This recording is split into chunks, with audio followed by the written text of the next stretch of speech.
قرآن کی آیتیں اٹل فیصلے ہیں. دنیا یہاں سے وہاں ہو جائے، وہاں سے یہاں ہو جائے، ہونا وہی ہے جو قرآن میں. اگر قرآن کہہ رہا ہے کہ قیامت آئے گی تو ساری دنیا کی ساری طاقتیں اگر پلاننگز کریں کہ قیامت کو روکنا ہے، نہیں روک سکتے.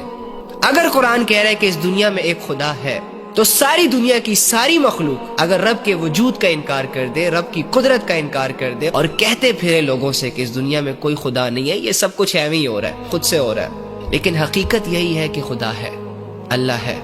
نہ ہوتا تو یہ دنیا کا نظام اتنے ڈسپلن سے نہ چل رہا ہوتا. یہ سورج، چاند، ستارے، سیارے ایسے مستقل اور تحمل مزاج سے اپنا کام نہ کر رہے ہوتے.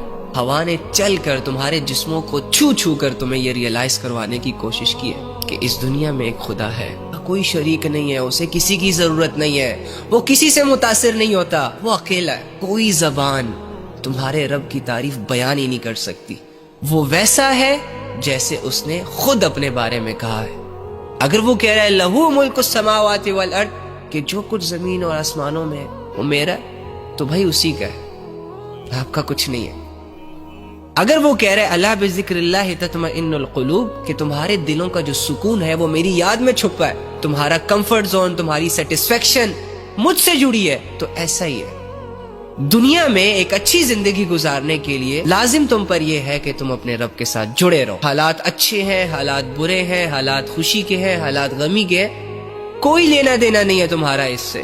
کرنا تم نے وہ ہے جو تمہارے رب نے تمہیں کہا. تم اللہ کی چاہت میں ایک سجدہ تو کرو، پھر دیکھو تمہاری زندگی کیسے بدلتی ہے. وہ الگ بات ہے کہ مجھ سے اور تم سے ابھی تک وہ ایک سجدہ نہ ہوا، اللہ کو لے کر وہ تڑپ نہ پیدا کر سکے، وہ یاد نہ پیدا کر سکے، کہ جو تڑپ، جو یاد صحابہ کو سونے نہیں دیتی تھی.